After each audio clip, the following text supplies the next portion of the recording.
Fresh ములంకాడ కనపడంగానే ప్రతి ఒక్కరు సాంబారు లేకపోతే వేడి వేడి చారు, ఇంకా ఓపిక ఉంటే కనుక టమాటా ఉల్లిపాయ ములంకాడ, ఇదే కదండి ఆల్మోస్ట్ ములంకాడ చూడంగానే మనకు గుర్తుకొచ్చే వెరైటీస్. అలా కాకుండా ఈరోజు నేను ఒక స్పెషల్ వంటకం అండి, క్యాటరింగ్ వాళ్ళు చేసే స్పెషల్ వెరైటీ కాజు డ్రమ్ స్టిక్. అదేనండి ములంకాడ జీడిపప్పు కర్రీ, సూపర్గా ఉంటుందండి. అది ఎలా చేశానో ఈ వీడియోలో నాతో పాటు చూసిద్దరు, వచ్చేసేయండి. మరి ఈ కర్రీకి కావాల్సిన పదార్థాలు లేత ములంకాళ్ళండి, చక్కగా నారలు తీసుకొని ఈ సైజులో కట్ చేసి ఉంచుకోవాలి. అలాగే చక్కగా దేశవాళీ టమాటాలండి, మనకి హైబ్రిడ్ వచ్చేస్తున్నాయి ఇప్పుడు ఈ సీజన్లో, అందుకని ఒకవేళ అస్సలు టమాటా పులుపు లేకపోతే కనుక ఒక్క నిమ్మకాయ బద్దని కొంచెం ఇలా జ్యూస్ చేసి ఉంచుకోవాలండి.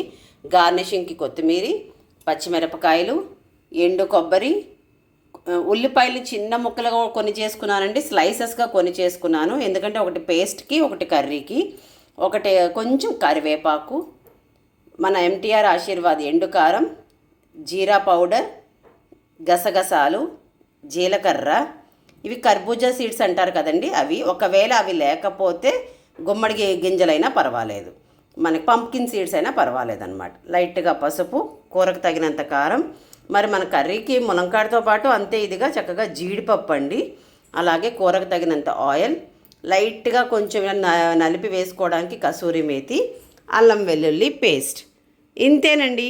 కొంచెం ఇంగ్రీడియంట్స్ ఎక్కువైనా కూడా టేస్ట్ మాత్రం సూపర్గా వస్తాయండి.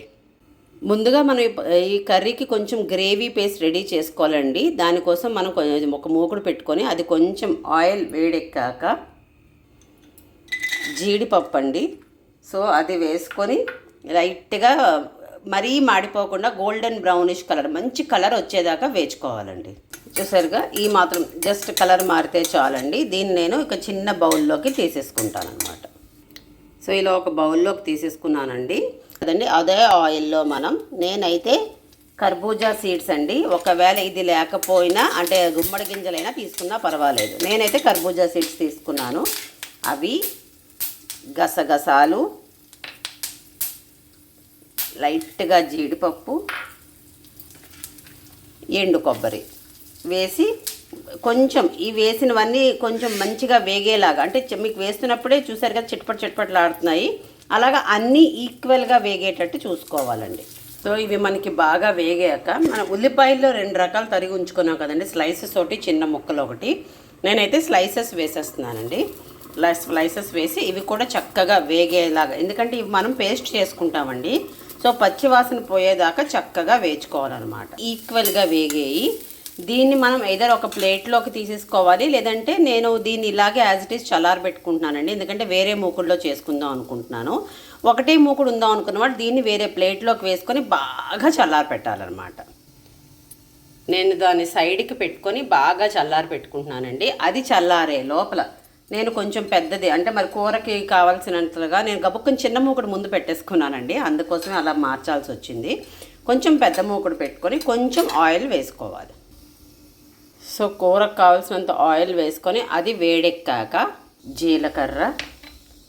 జీలకర్ర వేసుకొని కరివేపాకు, మనం ఇందాకలా ఉల్లిపాయల్లో 2 రకాలుగా కట్ చేసుకున్నాం కదండి, ఒకటి స్లైసెస్ ఆల్రెడీ అది మనం గ్రేవీ కోసం ఫ్రై చేసి పక్కన ఉంచుకున్నాం కదా, ఇప్పుడు చిన్న ముక్కలు అన్నమాట వేసి ఉల్లిపాయలు లైట్గా పింక్ కలర్, అంటే జస్ట్ కలర్ చేంజ్ అయితే చాలండి, మరీ గోల్డెన్ బ్రౌనిష్ కలర్ వద్దు. లైట్గా అల్లం వెల్లుల్లి పేస్ట్, అలాగే మనం తరిగి ఉంచుకున్న పచ్చిమిర్చి కూడా వేసి ఒక్కసారి వేయించుకోవాలండి. సో పచ్చిమిర్చి కూడా వేగాక మనం లేతవి నారలు తీసి చిన్న చిన్న ముక్కలుగా తరిగి ఉంచుకున్న ములంకాళ్ళు వేసేసుకోవాలండి. వేసేసుకొని ఒక్కసారి ఈ ఉల్లిపాయలు అవన్నీ దీనికి పట్టేటట్టు కలుపుకొని, లేతవైతే మినిమం 8 నిమిషాలు పడుతుందండి, దగ్గరుండి కలుపుకుంటూ మగ్గించుకోవాలి. అంటే 80% ఆఫ్ ద ములంకాళ్ళు చక్కగా మూత పెట్టి మగ్గించుకోండి. ఇలాగనమాట, ఇలా మూత పెట్టి దగ్గరుండి 8 నుంచి 10 నిమిషాలు పడుతుందండి లేత ములంకాళ్ళు అయితే. ఒకవేళ 1, 2 ముదిరింది అనుకోండి, ఇంకొక నిమిషం ఎక్స్ట్రాగా మగ్గించుకోవాలి. సో ఇది మగ్గే లోపు మనకి ఇది చల్లారిపోతుందండి. సో చల్లారిపోయిన తర్వాత దీన్ని కొంచెం వాటర్ వేసుకుంటూ ఫైన్ పేస్ట్, ఎక్కడా ముక్క తగలకుండా ఫైన్ మెత్తటి పేస్ట్ కాటుగా రుబ్బుకోవాలండి. సో ఇది నేను ఫైన్ పేస్ట్ చేసేసుకున్నానండి. సో ములంకాడలు కూడా నేను ఆరారా కలుపుతూ ఉన్నానండి. ఆ 8 మినిట్స్ అని అలా వదిలేదు. మనకు అప్పుడు చూస్తే మీకు అర్థమవుతుంది, ఆల్మోస్ట్ 70 to 80% ములంకాడ ఇలా విడుతుందండి కొసలో. అప్పుడు మనకు అర్థమవుతుంది ములంకాడ బాగా మగ్గినట్టు అనమాట. లేకపోతే పచ్చి పచ్చిగా ఉంటే ఇంకా కూర కొంచెం కష్టం కదండి. ఈ స్టేజ్లో మనం పసుపు, కూరకు కావాల్సినంత ఉప్పు, ఇందాక పచ్చిమిర్చి చేసుకున్నాం కదండి, దాన్ని బట్టి ఎండుకారం, జీలకర్ర పొడి వేసి ములంకాళ్ళ ముక్కలకు అన్నిటికీ పట్టేటట్టు ఈ పొళ్ళన్నీ కలపాలండి. అలా పొళ్ళు కలిపిన తర్వాత అది పొడిలో అయ్యేటప్పటికి మనకి డ్రై అయిపోతుందండి కర్రీ. అందుకని ఒక 1/2 కప్పు వాటర్ వేస్తే ఆ వాటర్లో ఈ పొడులన్నీ కలిసి మగ్గి ఈ ములంకాళ్ళకి బాగా పడుతుందండి. ఇది మగ్గడానికి జస్ట్ ఒక్క 1/2 మినిట్ సరిపోతుంది. మూత పెడితే మనకి ఆ పొళ్ళన్నీ ములంకాళ్ళకి పట్టేస్తాయి. సో ఆ 1/2 మినిట్ అయితే అయిపోయిందండి. చక్కగా ఆ మసాలాలన్నీ ఇందులో కలిసేయి బాగా ములంకాడకి పడుతున్నాయి.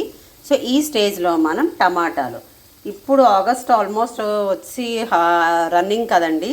సో రన్నింగ్ టైంలో మనకి ఇంచుమించు దేశవాళీ టమాటాలు పంట తగ్గిపోతుంది. ఒకవేళ దొరికితే వేరే వెల్ అండ్ గుడ్, లేకపోతే హైబ్రిడ్ అయినా వేసుకొని లాస్ట్లో నిమ్మకాయ చెక్క పిండుకున్నా సరిపోతుందండి. సో టమాటాలు వేసి టమాటా కూడా పచ్చివాసన పోయేదాకా మగ్గించుకోవాలి. ఈ కూరకంతా కేవలం మగ్గించుకుంటేనే మంచి టేస్ట్ అండి. 1 మినిట్ ఉంటే టమాటా కూడా దగ్గర పడిపోతుంది. సో చూసారు కదండి, టమాటా కూడా వేయంగానే దగ్గరగా మగ్గిపోయింది. ఇంచుమించు దీంతో మనకి ఒక 90% అంటే ఇందాకలో అచ్చంగా ములంకాళ్ళు మగ్గించుకున్నాం, ఇప్పుడు టమాటాతో పాటు మగ్గించుకున్నాం. ఇంకా మహా అయితే ఇంకొక 10% మగ్గితే కూర కూడా రెడీ అయిపోతుందండి. ఈ లోపల మనం ఇందాకలో చెప్పాను కదండి, ఉల్లిపాయలు అవన్నీ వేయించుకున్నాం కదా, అది పేస్ట్ ఇందులో వేసేసుకుంటాం. వేసుకొని ఒక్కసారి శుభ్రంగా కలుపుకోవాలి. సో ఇలా వేసి బాగా కలుపుకున్న తర్వాత ఈ మిక్సీని కొంచెం వాటర్ వేసి చిలకరించినట్టు, అంటే ఒక 1/2 కప్పు లేకపోతే 1/2 to 1 కప్పు నుంచి 3/4 కప్పు దాకా వాటర్ వేసి ఇందులో వేసేసుకుందామండి. చూసారుగా, నేను ఒక 1 గ్లాస్ 3/4 గ్లాస్ ఇంచుమించు వేసి ఇది వేస్తే మిగతా ఆ 10% ఆఫ్ ములంకాడ కూడా ఈ వాటర్లో, అంటే మనం గ్రేవీ పేస్ట్ చేసుకున్నాం కదండి, ఉల్లిపాయలు వేయించుకున్నాము, స్టార్టింగ్లో అన్నీ వేచాం కదా. సో అవన్నీ అంటే కర్బూజా సీడ్స్, గసగసాలు అవన్నీను. సో అవన్నీ దీనికి పట్టేటట్టు ఇంకొక 3 మినిట్స్ మూత పెట్టి దగ్గరుండి మగ్గించుకుంటే కరెక్ట్గా 100% ములంకాడ మగ్గిపోతుందండి. సో మరొక్కసారి ఫైనల్గా కలుపుకుందామండి. చూసారుగా, ఆ వేసిన ఆ ఉల్లి ముద్దలో కూడా, అంటే ఆ గ్రేవీలో కూడా ములంకాళ్ళు కరెక్ట్గా మగ్గిపోయండి.